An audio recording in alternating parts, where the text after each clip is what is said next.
किती गोड म्हणतात महाराज. बघा तुम्ही ऐका बारकाईनं. हे ऐकायला तुम्हाला गोड वाटतं, पण याच्या पाठीमागची कष्ट तुम्हाला माहिती नाही. लोकांनी आमच्या नावानुसार त्याला लय दामुडवाणा केलाय. महाराज लोक लय पैसे घेतात, महाराज लोक लय हे करतात. पण एक सांगतो तुम्हाला, महाराज होणं एवढं सोपं नाही. पकवाल वाजवणं तुम्हाला वाटतं का हे पकवाल वाजवणं सोपं आहे? वाटतं तुम्हाला? मी 4 वर्ष ती थाप शिकत होतो. अण्णा किती वर्ष? आता थाप अशी टाकतात, मला आता माहिती झालं का? मी अशी टाकायचो, मी अशी हाणायचो.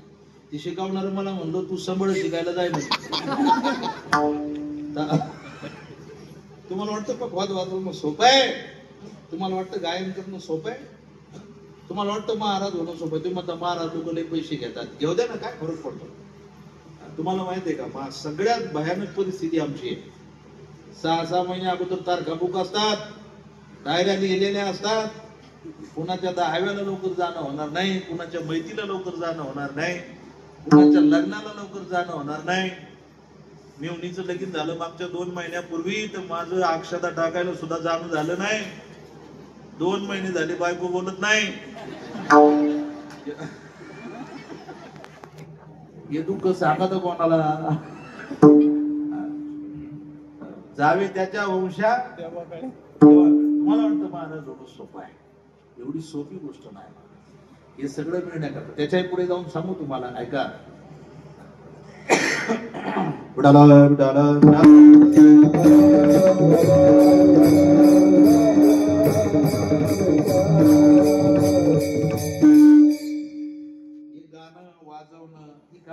गाण्याचे स्वर असे आहेत काय, ते कानावर जरी पडले तर माणसाच्या डोळ्यातून चटकन पाणी पडतं. काही स्वराची ताकद अशी आहे, ते स्वर कानावर पडल्या पडल्या महाराज माणूस एकदम शांत होतो. रागाचे प्रकार आहेत त्याच्यात, गायनातला आनंद येतो. पंडित भीमसेन जोशींना विचारलं होतं एका जणानं, शेवटची वेळ जवळ आली भीमसेन जोशींची, आणि पंडित भीमसेन जोशींना विचारलं, का हो तुम्ही एवढं संगीताचं ज्ञान प्राप्त केलंय, तुमचं अजून काही शिकायचं शिल्लक राहिलंय का? त्यांनी दिलेलं उत्तर खूप गोड होतं. ऐका, पंडित भीमसेन जोशी काय म्हणले माझ्या काय, कोण म्हटलंय माझं संगीताचं शिक्षण पूर्ण झालं? अरे आत्मशिक मला संगीतातलं कुठं काहीतरी कळायला लागलं होतं आणि माझ्या आयुष्याचा शेवट झाला महाराज. तुम्हाला वाटतं या गोष्टी सोप्या आहेत? लता दिदीचं शेवटचं स्टेटमेंट वाचा. लता दिदीला विचारलं होतं, लता दिदी तुम्हाला परत जन्माला येण्याची इच्छा आहे का? लता दिदीनं सांगितलं, मला 100% पुन्हा जन्माला येण्याची इच्छा आहे, पण जन्माला आल्यानंतर मला परत गाणं शिकायचं नाही. म्हणे का शिकायचं नाही? लता दिदीनं दिलेलं उत्तर आहे का? लता दिदीनं सांगितलं, माझं गाणं अख्ख्या जगाला आवडलं, माझा आवाज अख्ख्या जगाला आवडला, पण माझ्या गाण्याच्या पाठीमागच्या त्रासाचा विचार माझ्या घरच्यांनी सुद्धा केला नाही. मला नाही पुन्हा गाणं शिकायचं. महाराज, ज्या वेळेला माणूस त्या क्षेत्रात जातो, ती गोष्ट करतो, तेव्हा त्याला कळतं, जावे त्याच्या वंशा तेव्हा.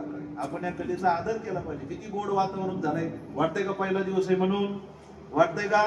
किती मन लावून म्हणतात ही मंडळी. बरं, हे म्हटले मी नाही, यांनी ताकद बी लावली नाही, काय फरक पडणार आहे का? नाही. आपण एखाद्या वक्त्याला, आपण एखाद्या कलाकाराला ज्या पद्धतीनं आपण प्रतिसाद देतो, त्या पद्धतीनं ते त्याची कला तुमच्या समोर सादर करत असतो. तुम्ही टाळी वाजवली का तो समोरचा माणूस अजून काहीतरी वेगळं गाण्याचा प्रयत्न करत असतो. तुम्ही टाळी वाजवली का तो माणूस अजून काहीतरी वेगळं वाजवण्याचा प्रयत्न करत असतो. हे प्रोत्साहन आहे. बरं, 2 टाळ्या वाजवल्या काय अडचण आहे का? बरं, इथं नाही वाजित, मग पुढच्या जन्मात टोल नाही वाजित का? वाजित कुठे काय नाही, असं कान पडायला पाहिजे. जे करायचं ते मनापासून करायचं, नाही तर करायचं नाही. इथं आल्यानंतर महाराज एकच वाक्य सांगतो तुम्हाला, ऐका.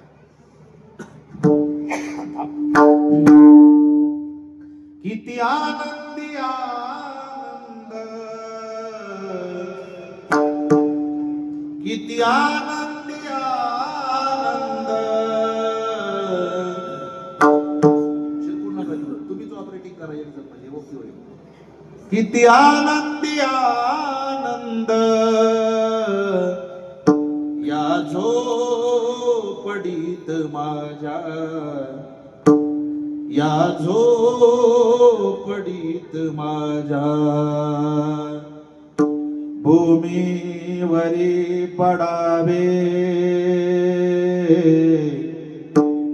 ताऱ्यांकडे पहावे भूमीवरी पडावे ताऱ्यांकडे पहावे प्रभु नाम नित्य गावे प्रभु नाम नित्य गावे या झोपडीत माझ्या या झोपडीत माझ्या पहारे आणि तिजोऱ्या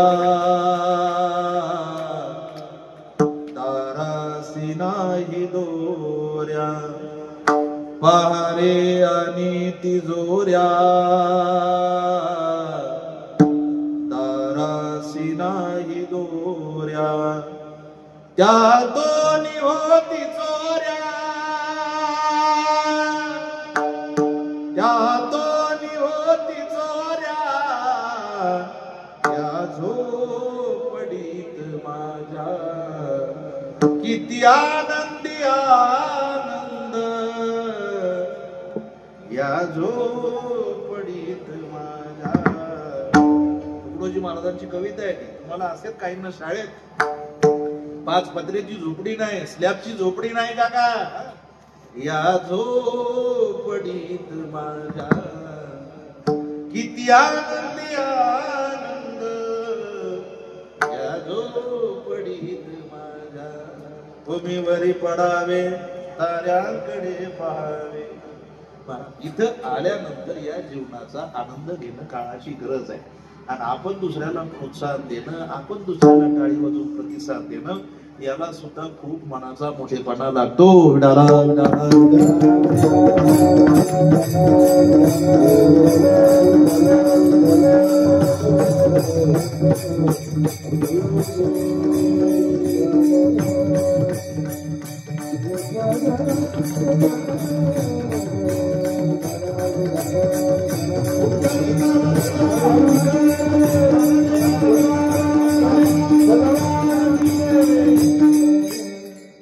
बस जाऊ द्या. असो देवाचं नाव घेता घेता का बोंबल सगळं अहो देवाचं नाव घेता का घेता ना कधी घेता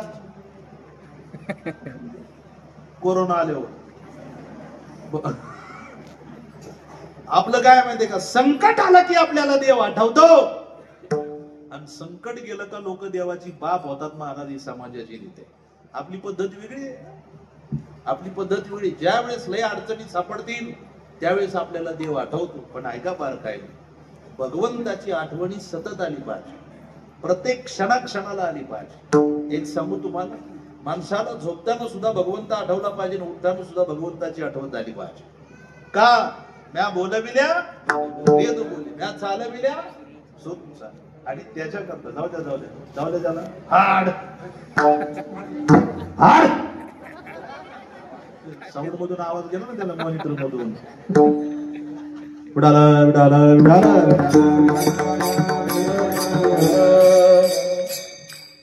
बरं आहे. पहिल्या दिवशी कुत्र्यानं बी हाजरी लावली. कुत्र बघून गेलं कोण कोण जेवायला आलंय आज.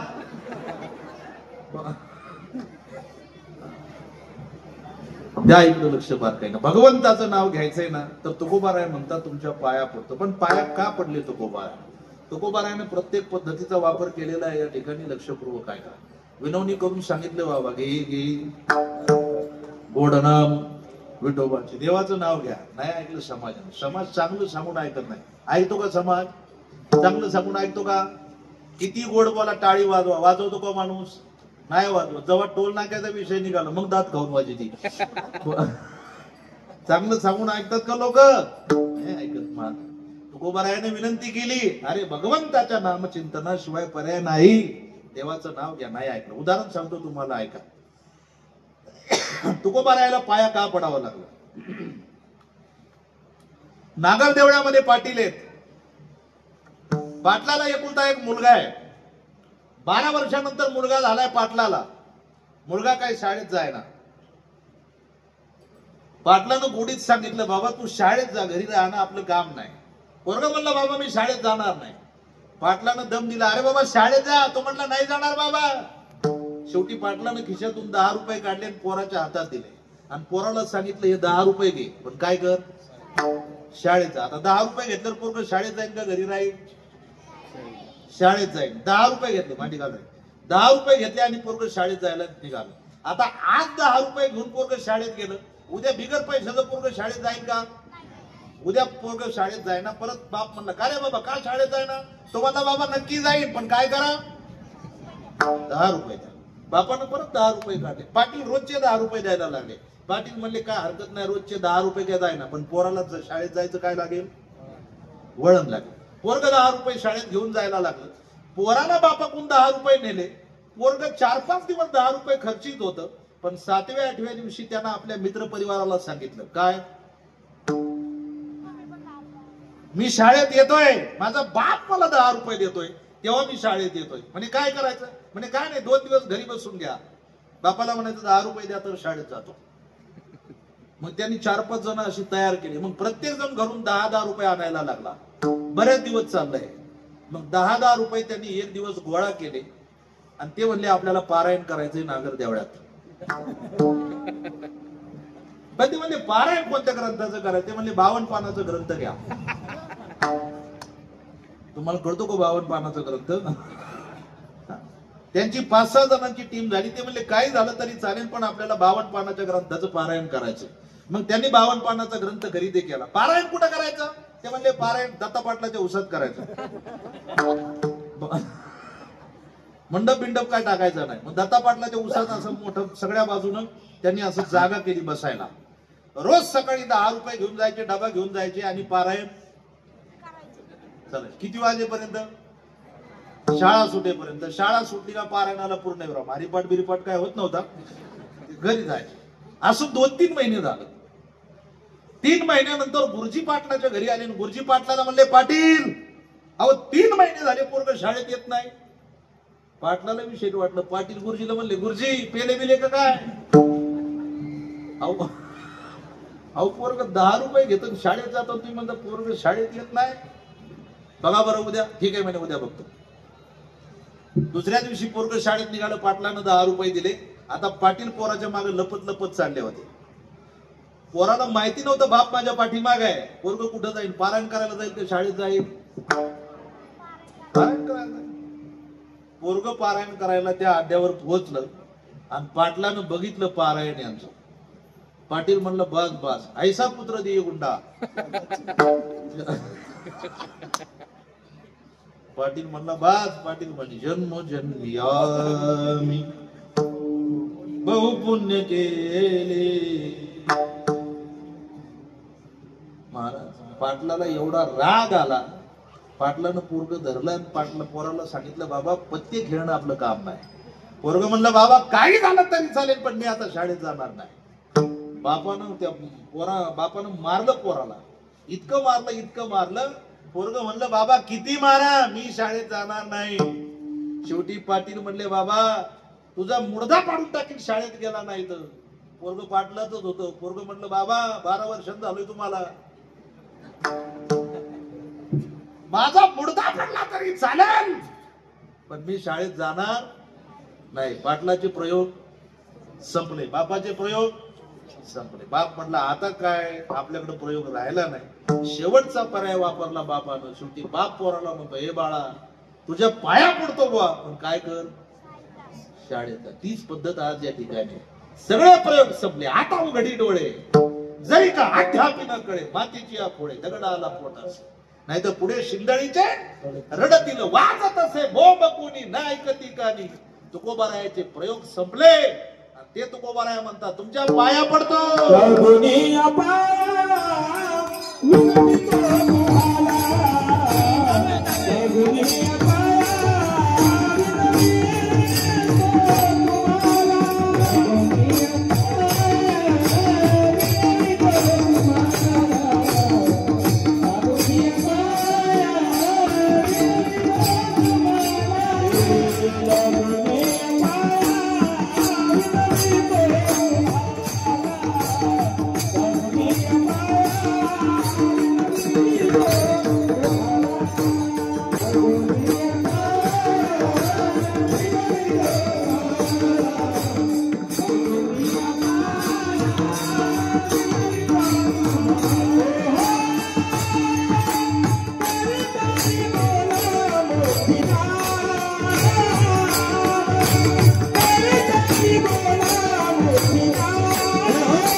पाया पडतो. तुकोबारायांचा शेवटचा पर्याय लागून या. ज्या पद्धतीनं बाप मुलाच्या पाया पडतो का, पण पर्याय तुमच्या पाया पडतो बाबा. पण शाळेत जा. आज तुकोबाराय म्हणतात या समाजाला तुमच्या पाया पडून विनंती करतो मी तुम्हाला, काय करा, करे टाळी बोला मुखीना. या हातानं टाळी वाजवा, मुखानं भगवंताचं नाव घ्या, त्याच्याशिवाय पर्याय. पण समाज ऐकत नाही, लोक ऐकत नाही. असं आहे समाजाचं. कोणती गोष्ट वेळ निघून गेल्यानंतर त्या गोष्टीची जाणीव होते माणसाला. अवघड आहे. माळ घालणं काळाची गरज आहे, पण घालतात का लोक? घालतात का मावशी? घालतात का? घालतात का? सोन्याची गरज आहे का? सोन्याची गरज आहे का? नाही. पण सोनं घातल्याशिवाय राहतो का? बरं, सोनं ज्यादा महाग आहे का माळ ज्यादा महाग आहे? बरं, मेल्यावर माळ काढणार आहे का सोनं काढणार आहे? परवा दिवशी म्हातारा मेला आमची इथे. त्या म्हाताऱ्याच्या कानात 2-3 हजार रुपयाची बाळी असत. म्हाताऱ्याला उचलायची वेळ आली, म्हातारीनं बाळी पाहिली. म्हातारी म्हणली बाळी येतं काय ना म्हातारा. पण ती म्हणली एवढ्या माणसात म्हणायचं कसं बाळी काढा. म्हातारी लई हुशार होती. त्यांनी एवढ्या माणसात रडायचे स्वर काढले. तुम्ही तुमच्या मोठ्या लेकीला बाळी देणार होते ना, अजून कमू नाही दिली ना. हे पप्याच्या बापो. लोक म्हणले थांबा थांबा लगेच काढून घ्या ना. बांधवणी या देती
बांधोनिया देती यमाची हाती भूषणिया घेती गाढोनिया.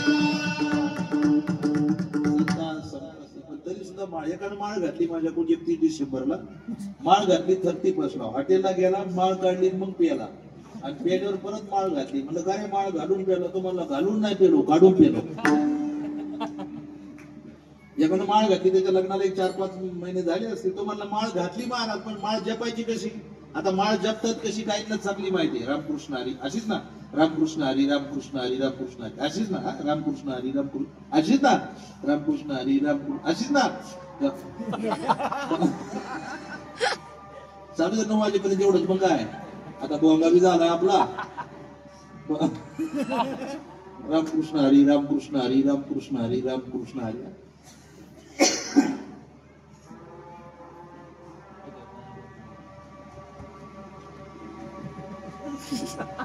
मला तर आज आवाज आले काही सुधरत नाही.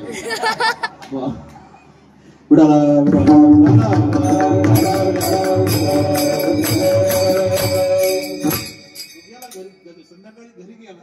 घरी गेल्यानंतर बायकोला म्हटलं माळ घातली बरं का? बाई म्हणजे बरं झालं, झालं धार्मिक. संध्याकाळी झोपला, सकाळी उठला. पण उठल्या उठल्या त्यानं दम काढावं ना, त्यानं उठल्या उठल्या गोधडीतच माटी घातली.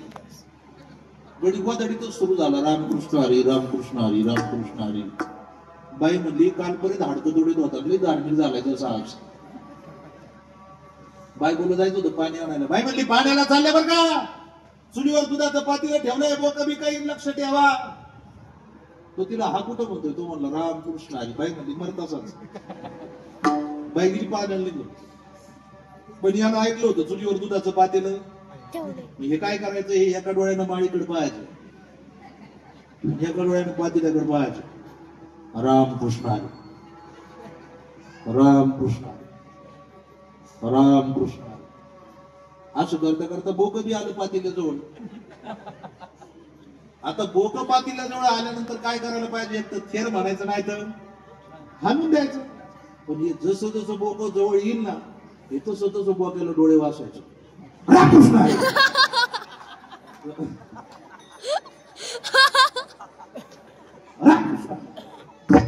आता बोक्याला काय घेणं दे नाही, तू रामकृष्ण हरी म्हणून नाही तर ज्ञानबा तुकाराम म्हण, असे लई बोके. त्याला काय घेणं देणं चालू आहे, कीर्तन चालू आहे बुवा.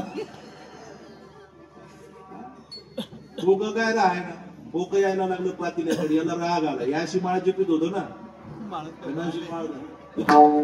रामकृष्ण हरी माळच फेकून आणली बोक्याला. पण घोटाळा असा झाला, माळ गेली बोक्याच्या गळ्यात.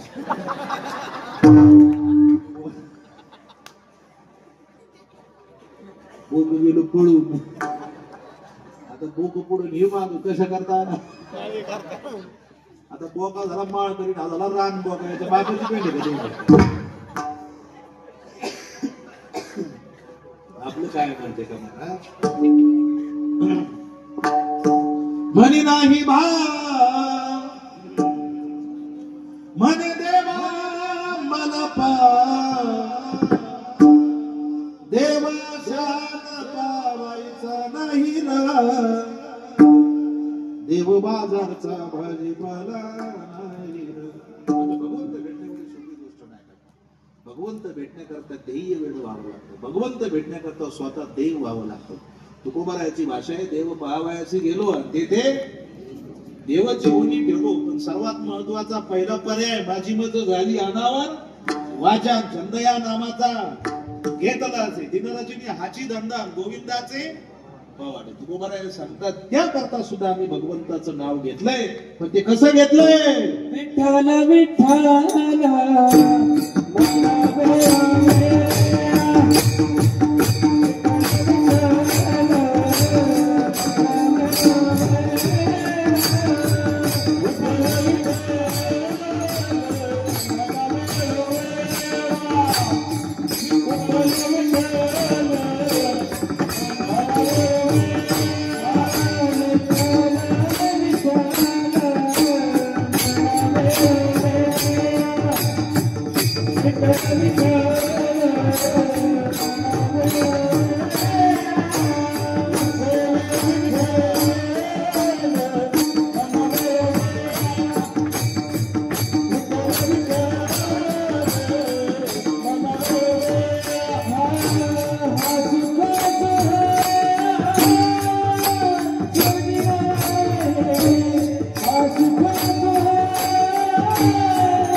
कसं म्हणा, वेळोवेळा म्हणा विठ्ठल विठ्ठल म्हणा वेळोवेळा. हा सुख सोहळा स्वर्गीना हे त्या ठिकाणी नाही, हे याच ठिकाणी. तुम्ही साधा विचार करा, साधा विचार करा. एखाद्याला म्हटलं बा दारात एखादा भिकारी आला आणि तो भिकारी म्हटला मावशे एक आदुलीवर गहू दे मला, देती का मावशी? बोला बोला मावशी देता का? नाही देत. एखाद्या भिकाऱ्यानं 10 रुपये मागितले देतो का आपण? नाही देत. पण सप्ताहामध्ये दरवर्षी आम्हाला याच दिवशी पंगत पाहिजे अशी हट्ट करणारी माणसं आहेत. आम्हाला पंगतच पाहिजे. 2000 लोक येऊ द्या, आम्ही जेवू घालणार नाही. त्याला कारण आहे महाराज, हा सुख सोहळा फक्त याच ठिकाणी होऊ शकतो. तुम्ही बघा आता की एवढे लोक एका टायमाला जेवू घालायची म्हटलं, एखाद्याच्या घरी कार्यक्रम आहे तर 200 लोक रोजाने आणावं लागतील. एवढे लोक जेवू घालायचे म्हटल्यानंतर वाढायला. पण मला वाटतं महाराज, आता कीर्तन संपल्यानंतर तुम्ही बसलात की 1000-1500 लोकांची पंगत महाराज अशी 10 मिनिटात वाढून ओके होते. हे सगळं आमच्या वारकरी संप्रदायाचं वैभव आहे. दुसरीकडे नाही. तुम्ही म्हणा एखाद्या नाही, साधा विचार करा. तुम्ही तुमच्या पोरानं तुम्हाला 10 रुपये मागू द्या काका, तुम्ही देता का 10 रुपये? लवकर लवकर बोला, थोडा वेळ आहे, देता का? तुम्ही काय करता? 10 ऐवजी किती देता? 5 रुपये द्या. तुम्ही म्हणता 5 मध्ये भागून दे. आता मी काय तुमचा पोर आहे का? ऐका बार काय ना, कीर्तनकारानं 2 तासात 20,000 रुपये मागू द्या. माणसं काहीच विचार न करता त्या कीर्तनकाराला 2 तासात 20,000 रुपये देतात. ही त्या कीर्तनकारावर झाली माऊली ज्ञानोबा रायाची कृपा आहे का? ऐका बार काय ना, कीर्तनकारानं सुद्धा मर्यादितच राहिलं पाहिजे. त्यानं सुद्धा गमेंट करायची नाही. गावठी शब्द सांगू, त्यानं सुद्धा माच करायचा नाही, नाही तर मोडल्याशिवाय राहत नाही. इथं तुमचा एखादा अभंग कमी पाठ असू द्या, काय फरक पडत नाही. तुम्हाला थोडाफार स्वर कमी असू द्या, काय फरक पडत नाही, कोणी विचारत नाही. पण ज्या अर्थी 85 वर्षाचा म्हातारा 22 वर्षाच्या पोराच्या पायावर डोकं टेकवतो ना, मग 22 वर्षाचा पोरे आचरणबद्धच पाहिजे महाराज, तर त्याच्या पायावर डोकं टेकावं, अन्यथा नाही. पण काय झाले माहिती का, सध्याला लोक येडे झालेत महाराज. बाजार होऊन बसला सगळा. आम्ही बोलायला लागलो, लोक आम्हाला नाव ठेवतात. पण एक गोष्ट सांगतो तुम्हाला, नीती आणि आचरण या 2 गोष्टी नसेल तर तुमच्या परमार्थाची किंमत 0 आहे.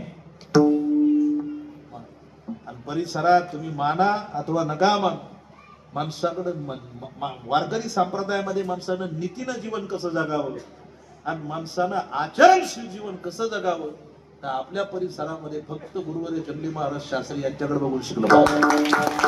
काय आचरण कशाला म्हणतात आणि नीती कशाला म्हणतात महाराज? या 2 गोष्टीचा संगम, आचरण आणि नीती.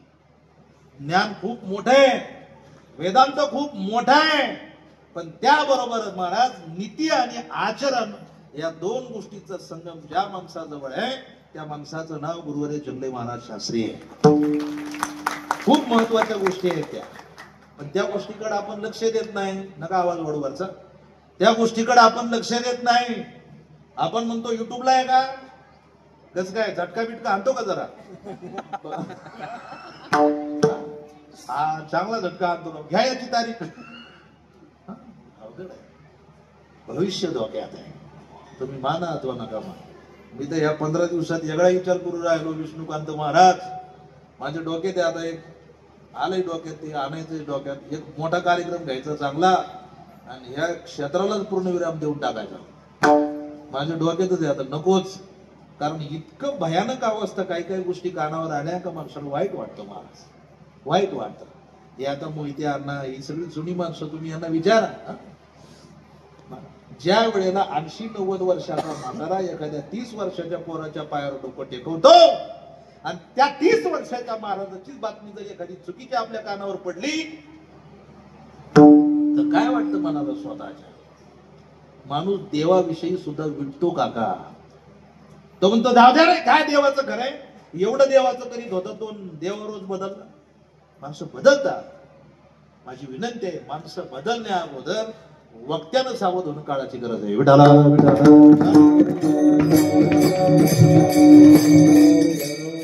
धर्म बुडाला नाही महाराज, धर्म बुडत नाही, हिंदू धर्म बुडत नाही. हिंदू धर्म जिवंतच आहे. जोपर्यंत चंद्र सूर्य आहे तोपर्यंत हिंदू धर्म आहे असं अजिबात नाही. पण जोपर्यंत हिंदू धर्म आहे तोपर्यंत चंद्र सूर्य आहे. तुम्हाला उगाच याचा त्याचा झेंडा घेऊन प्रचार करत बोंबलत हिंडायची गरज नाही. महाराज लोक प्रचार करतात ही कलियुगामधली खूप मोठी शोकांतिका आहे. महाराज लोक प्रचार करतात ही कलियुगामधली खूप मोठी शोकांतिका आहे. अरे प्रचार करायचाच असेल तर माझ्या ज्ञानोबा तुकोबाचा राजा छत्रपतीचा करा, तुमच्या जीवनाचं सोनं होऊन जाईल. कित्येक पोरं आहेत नागर देवळ्यामध्ये 25-25, 27-27, 30-30 वय झालंय, काही 35चे. माहिती म्हणून सांगतो पोरांना, लक्षपूर्वक आहे का, माझं रनिंग 36 आहे, माझं मोठं पोरग 10वीला आहे.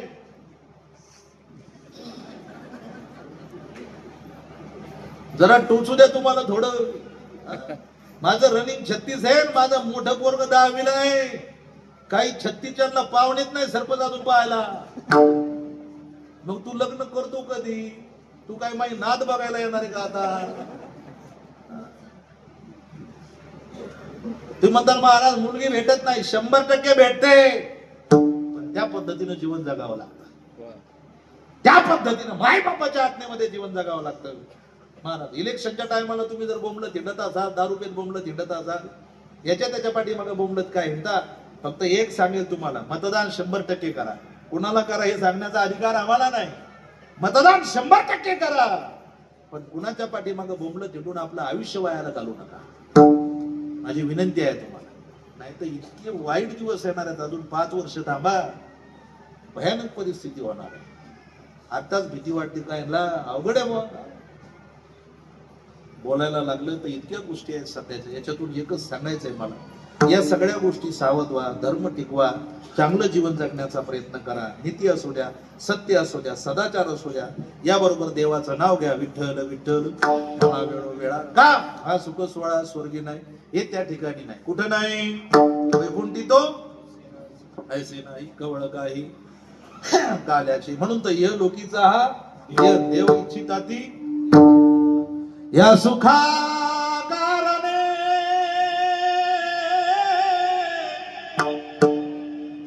या भक्ती कारणे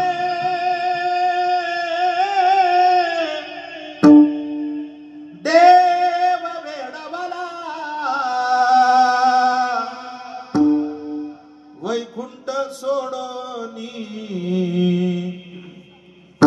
वैकुंठ सांडोनी देवा संत सदनी राहिला. देवा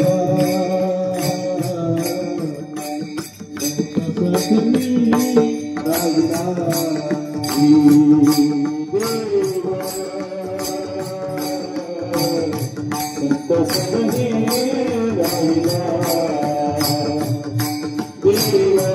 राहिला. संत सदनी राहिला.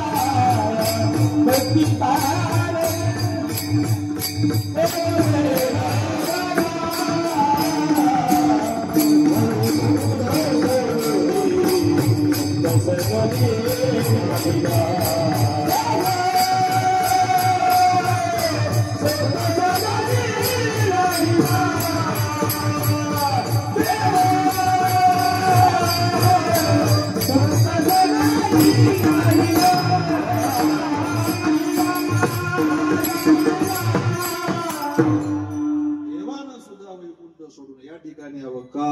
हा सुख सोहळा स्वर्गी नाही. कोणता सुख सोहळा? एकदा हात वर करा सगळ्यांनी. करा म्हणता करा हात वर. ज्याला हात आहे त्याने हात वर करा. जो खास हिंदू आहे त्यानं हात वर करा. ज्याला शंका आहे मी हिंदू नाही त्यानं हात खाली ठेवा. इकडं शेड पुढे बसलेले दोघ जण हिंदू नाहीत का? ते बघा त्यांच्याकडे एकदा. उंच हात वर करा. तेच पिवळ्या शर्टावाल्याच्या पुढचे ते दोघ जण तुम्ही हात वर करा ना. काय माणसं आहेत भाऊ. टाळ वाजणार नाही, पखवाज वाजणार नाही. माझ्या बरोबर एका तालात टाळी वाजवायची का? बाबा हात वर घ्या की. जेवणार आहे तुम्ही देवाचं म्हणून तर घ्या हात वर. एका तालात टाळी वाजवायची. हा एक एक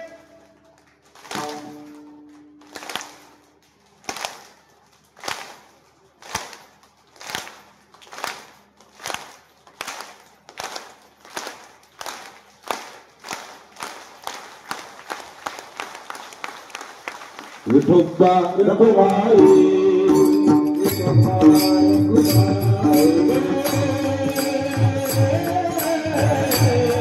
जय जय विठोबा रघुराई जय विठोबा रघुराई जय विठोबा रघुराई जय जय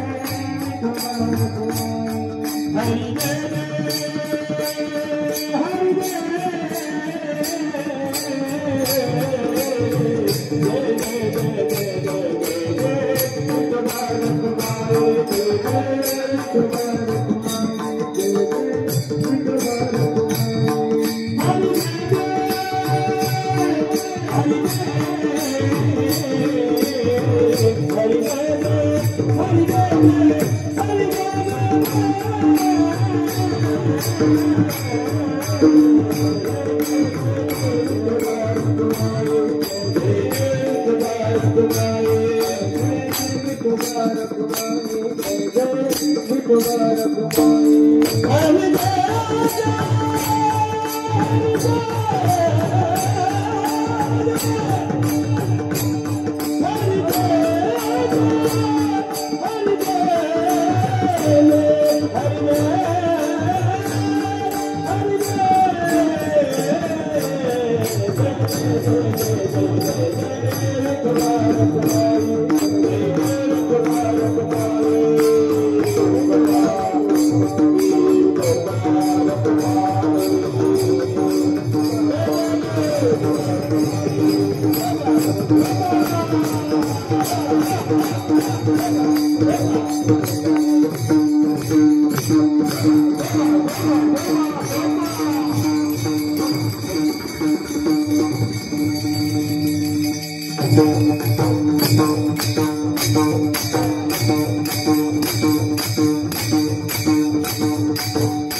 संपदा म्हणून काढायला लागला. कृष्ण विष्णू हरी गोविंद गोपाळ मार्ग हा पुरंजाड वैकुंठीचा सकळांशी येते आहे अधिकार कलियुगी उद्धार हरीच्या नामे विठ्ठल विठ्ठल म्हणा वेळोवेळा हा सुख सोहळा स्वर्गी नाही भगवंताच्या नामचिंतन शिवाय पर्याय नाही नामाप्रती तत्व नाही ते अन्यथा वाय आणि पंथा जाशी जन म्हणून भगवंताच्या नामचिंतन कोणत्याही कार्याची सुरुवात करावी या नियमाप्रमाणे या ठिकाणी आलेला येण्याचा योग दरवर्षी त्या नियमाप्रमाणे गेल्या 7-8 वर्ष झाले असतील मी येतो 9 ते 11चा